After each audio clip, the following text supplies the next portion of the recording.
Preview.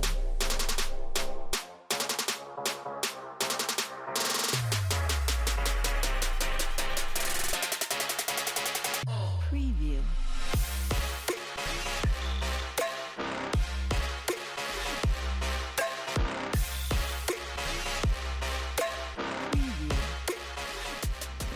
Those were some very good clips that were shown us there. Very interesting. I knew that you were doing something, but I didn't know that it would include baby pictures. So that's very fun. But all right, so to start off tonight, who here has played the game Among Us? Raise your hand. I know a lot of you have. It's a very popular game, honestly. But if you haven't played before, so basically what it is there's a lot of people on this ship, and their goal is to complete these tasks. And in order to win, they have to identify a killer. Because there's someone that's an imposter that has gotten on the ship that they don't know who it is. So the thing that they have to do to win is they have to find the killer, they have to protect themselves, and they have to complete their mission.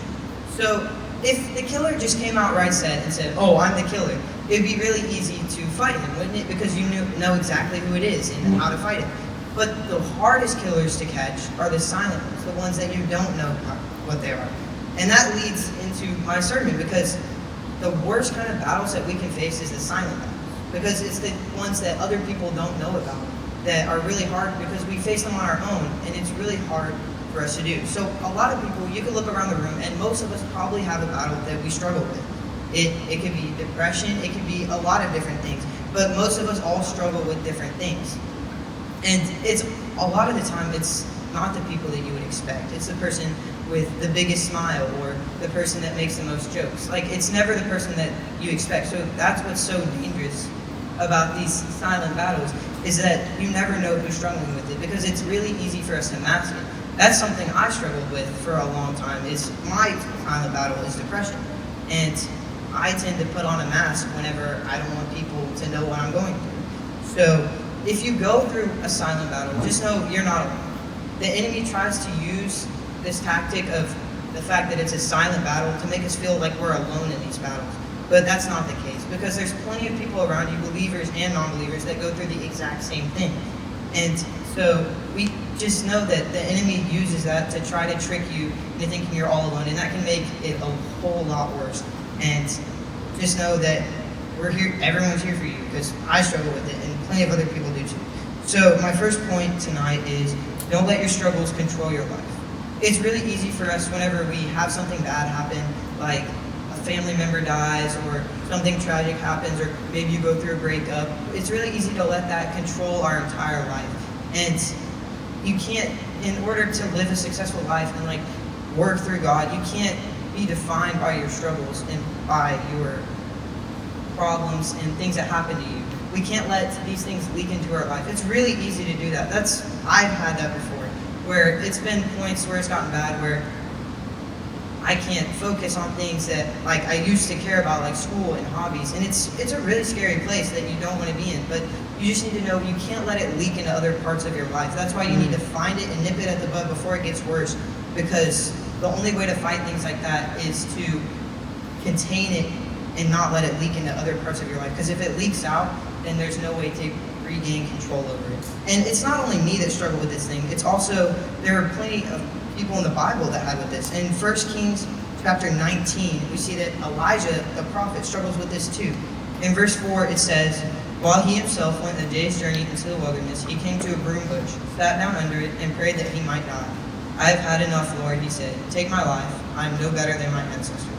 Basically, some context to this is Elijah just had a major victory in his life. The Lord is doing great things through him.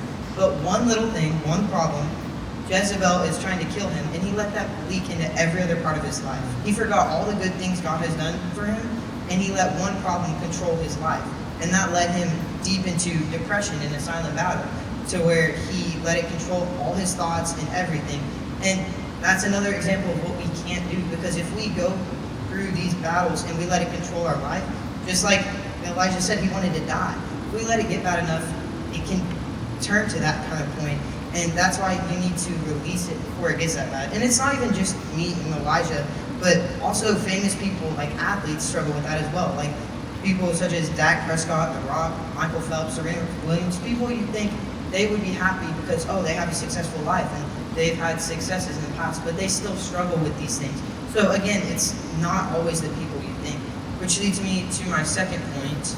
Do not leave your feelings bottled up until you reach your breaking point. Release them in order to finally find peace. So most of the causes of depression that we see in the world around us are caused by worldly things. It's not caused by things from God. It's caused from things that we take from the world around us, like what people think of us and if we're cool or not, or popular. And using those things to find joy in our life, it's just a temporary solution to a permanent problem. It's never going to give you full self-worth to try to focus on the things of the world. And it's only going to lead to depression and other things that you let build up inside of you to the point where you reach rock bottom. But the good thing about rock bottom is once you reach there, there's only one way to go, and that's up. So you have to release these things, and that's the only way you can find the peace that you need. And it is very scary to tell other people how you feel. I mean, I struggled with it for a long time where I didn't want to tell anyone because I was worried they would judge me or think maybe, oh, he's overreacting, he has a good life. And it's really hard. So if you're going through it, I understand. It's very hard to release these things to people and let them know how you feel. But the best feeling and the best way to get rid of it is to release it. And even if you don't want to release it to other people, one person you can release it to that will always listen to you and will never judge you is God. So that leads me to my last point, is God can help you through anything you're going through. All you have to do is ask. It says in Psalms 34, 17 and 18, the righteous cry out and the Lord hears them. He delivers them from all their trouble. The Lord is close to the brokenhearted and saves those who are crushed in spirit.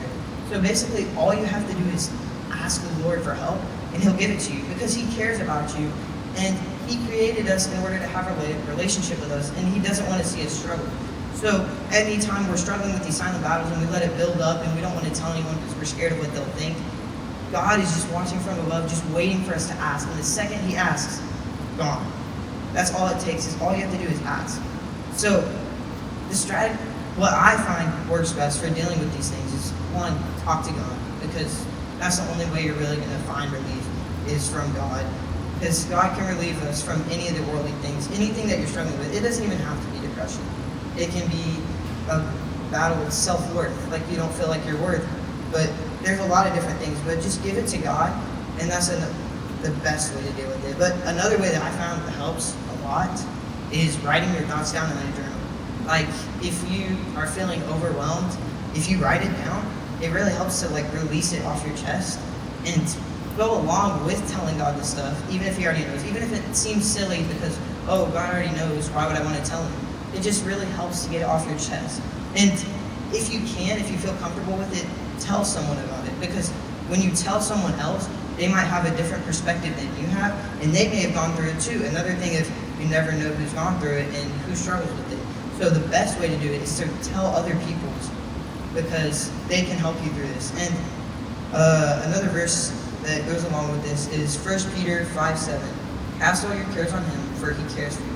That goes back to God. He created us to be in a relationship with Him because He cares about us. So all you have to do is you cast everything on Him, and He can take the burden. He's all powerful. Whatever you're going through, to Him, it's like nothing.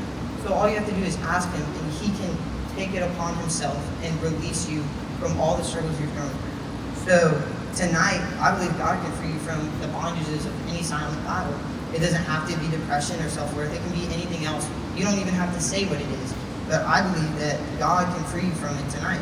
And we have leaders here tonight that would be willing to pray for you and can help you through these. And you don't have to, if you're uncomfortable telling them what your problem is specifically, you don't have to. You don't have to have specifics, because the leaders would love to pray for you anyway and just pray for you and offer emotional support for whatever battle you're going through.